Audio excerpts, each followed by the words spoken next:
Y'all know I love Denver so much, but do you know why I love Denver so much? Sure, the mountains are majestic, the people are awesome, and the food scene is getting better by the day, but the one thing that really attracts me to Denver is the community. I've never seen a community or a small business-friendly city like Denver, and it really shines through the farmers markets. I just love the collaborations, the local feel of it all, and knowing that your money is going to the right place, just immediate person to person. We gotta give a shout out to all those farmers markets out there. So this video will be talking about my favorite farmers markets in the greater Metro Denver area. And if for some reason you can't make it out to some of these farmers markets on Saturday or Sunday, you can actually go online to check out this online farmers market that started here in the Denver area. You gotta go check it out and wait till the last bit of the video. So now let's get into it, my favorite farmers markets in all of Denver. Let's go.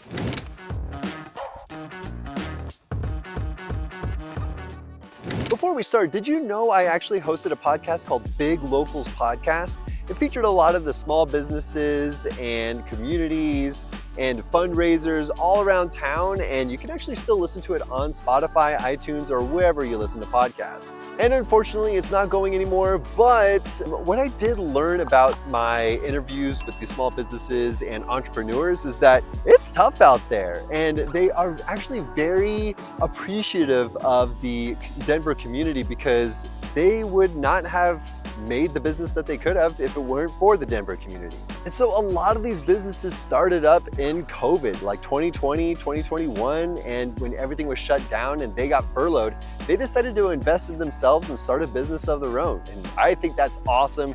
And the fact that the Denver community really supports that grit and perseverance just makes me want to contribute more. So make sure you go out there and support the local businesses. And without further ado, let's find out where these farmers markets are so that you can go out there and support. Number one on the list is Cherry Creek Farmers Market, otherwise known as the Colorado Fresh Market. It's right on the corner of University and First Avenue in Cherry Creek. They pride themselves with fantastic flowers, in-season fruits and veggies, and food trucks there as well. And it was actually my first farmers market that I've ever been to back in 2020, and they welcomed me with open arms, even though they saw probably California on that driver's license. But nonetheless, a lot of my favorite vendors are there. They got some live music and they got some food trucks there. So come hungry and thirsty because they also got iced coffee, and leave happy.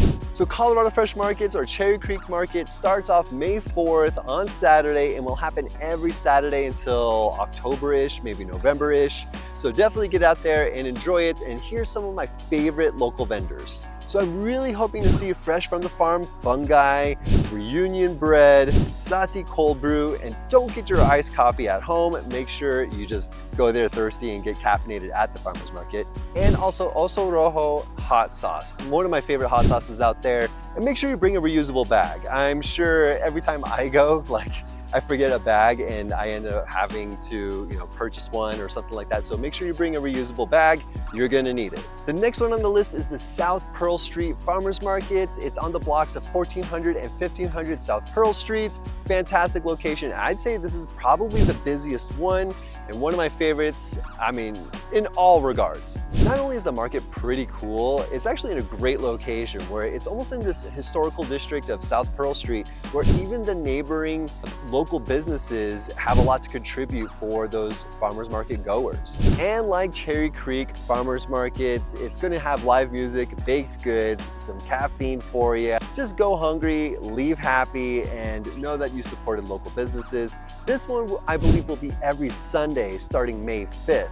So that'll go on through the morning, maybe through the afternoon as well. Dogs are welcome as long as they're behaved. And also be careful with the hot streets, especially with dogs' paws. A lot of people don't think about that, but having some sort of shade or boots on for the dogs, just make sure you bring them. And while you're there, check out some of my favorite businesses that often go to that one, including Pines Peak Ice Cream, New Friends, and they have some really good breakfast sandwiches over there.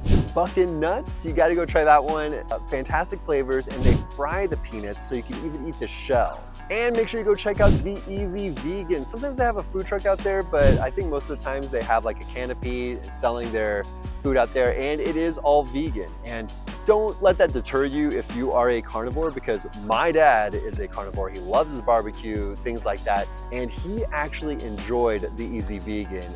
They do a really good job with, I don't know, just making it taste great. So I don't know if you knew this too, but they won the 16th annual food truck competition on Food Network.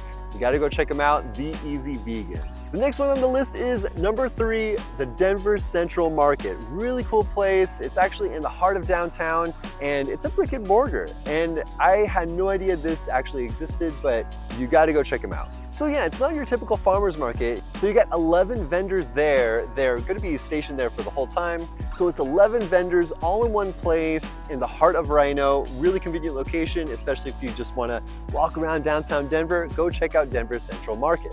For those of you who don't know, Rhino is short for River North. And Bon Appetit magazine actually had something to say about Denver Central Market. The vibe is cool, super cool actually.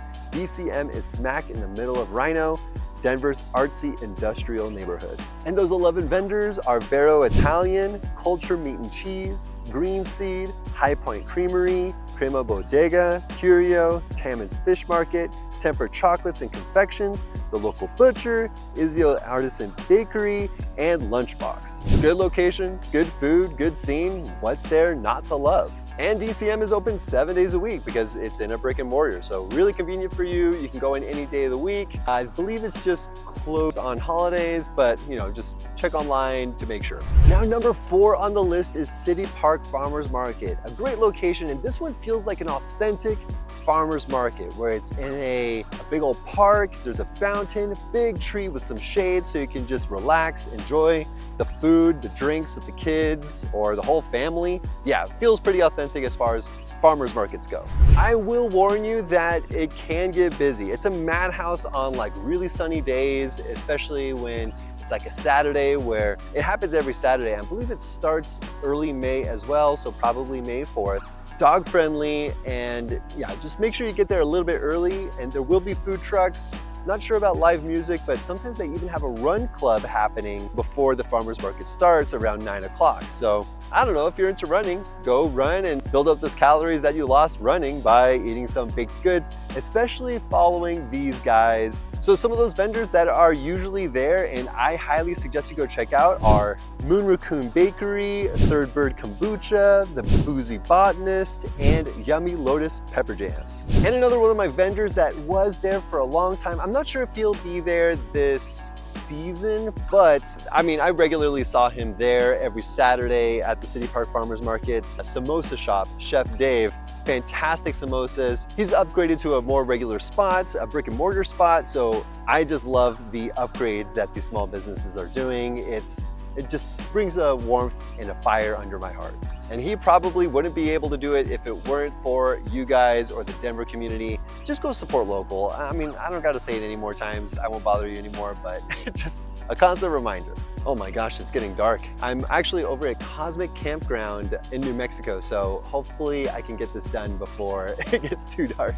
But the next one on the list, number 5, is the Boulder County Farmers Market. You gotta go check them out. It's a little bit out there, and if you just want to go on one of those famous hikes, like let's say the Flatiron hikes over in Boulder, after that, go to the farmers market and just make a whole day out of it. It's family friendly, bring your dog. I just love that location.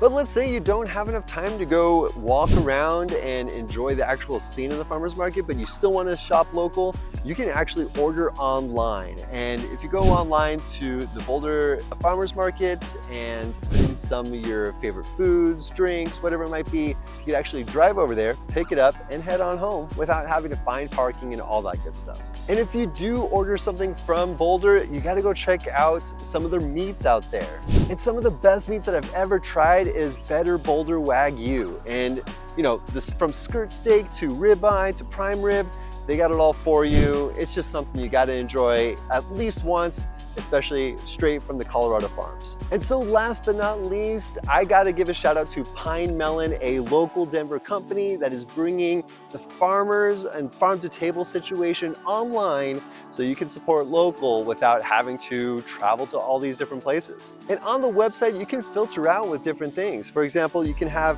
organic items, women-owned businesses, in-season produce. Sorry, I'm just reading off this list on here. and a bunch of local bakery items, even from, let's say, Rebel Bread, one of my favorite bakeries. Zach Martinucci, I had him on the podcast. Very awesome guy. You gotta go check out Rebel Bread and say hi to Zach. Say Ian says hi as well. And what's great too is that Pine Melon is filled with idealists. They want to make a difference in the world, and they're doing it one step at a time, having as little hands as possible exchange going from the actual producers to the consumers. So I love that aspect about it. All right, so that's about it. Gotta wrap it up. It's actually getting kind of dark. So thank you so much for watching. Make sure you like and subscribe, especially if you're just getting to know the Denver area. If you're heading out to a farmer's market, make sure you hit me up. I'd love to just join you and talk about the local scene and see what everything is like and what life is like here in Denver. I cannot wait to hear what you guys think of the local Denver community. It's awesome. So with that being said, thank you so much for watching, guys, and I'll see you next week.